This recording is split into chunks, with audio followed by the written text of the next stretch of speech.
Assalamualaikum, kami dari kelompok 6 kelas ekonomi reguler B akan menjelaskan materi mengenai landasan pendidikan dan kelas sosial. Materi yang pertama yaitu mengenai konsep landasan pendidikan. Nah, landasan pendidikan sendiri memiliki arti sebagai tumpuan, asas, serta dasar yang menyelubungi pendidikan secara keseluruhan atau secara menyeluruh. Nah, biasanya yang dibahas pada landasan pendidikan ini adalah terkait hakikat manusia sebagai makhluk pembelajar, situasi serta proses perubahan sosial, aliran pelaksanaan, hingga permasalahan-permasalahan yang terjadi dalam konteks pendidikan. Sedangkan pendidikan sendiri dapat diartikan sebagai modal yang jauh lebih bernilai dibandingkan dengan harta yang melimpah sekalipun. Nilai ekonomi sebesar apapun, tanpa pengetahuan dan manajemen, penggunaannya itu akan habis dalam waktu yang seketika. Maka dari mana pengetahuan dan kemampuan manajemen tersebut berasal? Ya, jawabannya tidak lain dan tidak bukan dari pendidikan. Nah, maka dari itu landasan pendidikan memiliki tujuan yang hendak dicapai. Yang pertama adalah pendidikan menjadi hak seluruh manusia tanpa syarat apapun. Maksudnya landasan pendidikan ini dapat berperan untuk melaksanakan atau memenuhi hak dari kita sebagai manusia untuk mendapatkan pendidikan yang layak secara menyeluruh. Tujuan yang kedua adalah pemerataan pendidikan baik dari segi kuantitas maupun kualitas bagi seluruh umat manusia. Nah, ini tanpa memandang wilayah, baik wilayah terpencil maupun wilayah perkotaan harus sama-sama merata dalam segi pendidikan. Nah, untuk yang ketiga yaitu terjaganya hak pendidikan bagi seluruh kalangan tanpa terkecuali. Maksudnya seperti yang dijelaskan oleh poin pertama bahwa pendidikan ini adalah hak seluruh umat manusia. Nah, untuk poin ketiga ini tanpa memandang kelas sosial tertentu yang akan kita bahas dalam materi ini. Terus tujuan yang keempat adalah pendidikan berfungsi sebagaimana mestinya, yakni untuk memajukan dan membantu manusia untuk tidak menyalahgunakannya kepada hal yang negatif. Untuk materi selanjutnya yaitu pengertian pendidikan. Pendidikan dalam istilah Yunani disebut dengan pedagogi yang berarti pendidikan, serta pedagogi yang berarti pergaulan dengan anak. Konsep ini dimaknai sebagai usaha yang dilakukan oleh orang dewasa dalam pergaulannya dengan anak-anak untuk membimbing atau memimpin perkembangan jasmani dan rohaninya ke arah kedewasaan. Dalam Kamus Besar Bahasa Indonesia, pendidikan merupakan proses pengubahan sikap dan tingkah laku seseorang atau kelompok orang dalam usaha mendewasakan manusia melalui upaya pengajaran dan pelatihan. Dapat dipahami juga bahwa pengertian pendidikan merupakan sebuah proses pengubahan perilaku individu yang mengarah pada perubahan ke arah yang lebih baik, sehingga pendidikan bisa dikatakan sebagai salah satu pondasi mencerdaskan kehidupan berbangsa dan bernegara. Selanjutnya ada jenis pendidikan. Yang pertama ada pendidikan formal. Pendidikan formal merupakan jalur pendidikan yang berstruktur dan berjenjang. Jalur pendidikan formal ini pun diwujudkan dalam suatu lembaga yang biasa disebut dengan sekolah. Pendidikan formal ini dibagi menjadi 3 bagian. Yang pertama ada pendidikan dasar, pendidikan menengah, dan pendidikan tinggi. Yang kedua ada pendidikan non-formal. Pendidikan non-formal merupakan jalur pendidikan yang diselenggarakan bagi warga masyarakat yang memerlukan layanan pendidikan, yang berfungsi sebagai pengganti, penambah, dan pelengkap pendidikan formal dalam rangka mendukung pendidikan sepanjang hayat. Pendidikan non-formal merupakan jalur pendidikan di luar pendidikan formal yang dapat dilaksanakan secara berstruktur dan berjenjang. Pendidikan non-formal sendiri meliputi pendidikan kecakapan hidup, pendidikan anak usia dini, pendidikan kepemudaan, pendidikan pemberdayaan, pendidikan keaksaraan, pendidikan keterampilan dan pelatihan kerja, dan pendidikan kesetaraan, serta pendidikan lain yang ditujukan untuk pengembangan kemampuan peserta didik.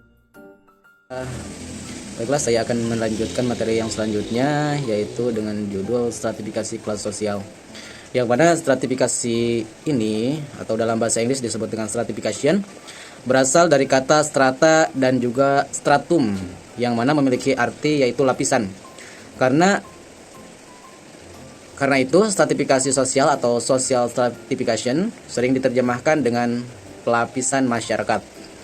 Sejumlah individu yang mempunyai kedudukan atau status yang sama menurut ukuran masyarakatnya dikatakan berada dalam suatu lapisan atau stratum. Stratifikasi sosial adalah pembedaan penduduk, yaitu atau masyarakat ke dalam kelas-kelas secara hierarkis atau bertingkat. Dari beberapa definisi tersebut yang telah dikemukakan oleh para ahli sosiologi, jadi dapat kita ambil sebuah kesimpulan bahwa kelas sosial adalah pembedaan penduduk atau pembedaan masyarakat ke dalam kelas-kelas secara bertingkat atau hierarkis. yang mana terjadinya pembedaan kelas dalam masyarakat tersebut didasarkan pada faktor yang pertama seperti halnya ekonomi, pendidikan, kemudian pekerjaan, dan keterkaitan status atau jabatan seseorang anggota keluarga dengan status anggota keluarga yang lainnya. Bila mana jabatan kepala keluarga naik, maka status anggota keluarga yang lainnya juga akan ikut naik. Selanjutnya ada faktor stratifikasi kelas sosial. Ukuran atau kriteria yang menonjol atau dominan sebagai dasar pembentukan pelapisan sosial adalah sebagai berikut. 1. Ukuran kekayaan. 2. Ukuran kekuasaan yang mewenang. 3. Ukuran kehormatan. Dan 4. Ukuran ilmu pengetahuan dan pendidikan. Penjelasan selanjutnya adalah mengenai hubungan antara landasan pendidikan dengan kelas sosial. Jadi kelas sosial ini merupakan sesuatu yang ada secara alamiah maupun buatan yang tidak dapat terpisah dari kehidupan masyarakat. Karena manusia itu memiliki perasaan yang selalu membuat mereka itu secara sadar maupun tidak akan membuat suatu kelompok sendiri. Bisa disebut sebagai suatu circle. Jadi kan kita juga pasti mempunyai suatu circle pertemanan ya. Nah, karena hal itulah kelas sosial ini adalah hal yang harus disikapi secara dewasa dan juga dengan pikiran yang terbuka. Melalui pendidikan, diharapkan kelas sosial ini tidak menjadi hal yang buruk dalam masyarakat. Walaupun dalam kehidupan nyata terkadang kelas sosial ini membuat orang dalam golongan rendah ini iri terhadap orang yang memiliki golongan yang lebih tinggi. Seperti yang kita tahu ya, bahwasanya pendidikan itu tidak bisa terlepas dari masyarakat. Dikarenakan hal itulah, sekolah ini tidak akan bisa menghilangkan adanya stratifikasi kelas sosial yang ada. Sehingga pada akhirnya banyak sekolah memberikan pendidikan dengan penggolongan tertentu. Contohnya proses masuk ke perguruan tinggi aja banyak banget penggolongannya. Ada jalur SNMPTN, jalur SBMPTN, jalur mandiri, dan juga ada jalur beasiswa kuliah. Selanjutnya, pendidikan ini diharapkan agar mampu berperan sebagai proses sosialisasi dalam masyarakat agar mobilitasnya itu tetap berjalan dengan lancar. Namun masyarakat terkadang memandang pendidikan itu sebagai jalan untuk mencapai kedudukan kelas sosial yang lebih tinggi. Banyak masyarakat yang berpendapat semakin tinggi pendidikannya, maka akan semakin tinggi juga kelas sosialnya dan harapan untuk sukses ke depannya. Dengan adanya landasan pendidikan, maka akan terjaganya hak pendidikan bagi seluruh kalangan tanpa memandang adanya kelas sosial tertentu.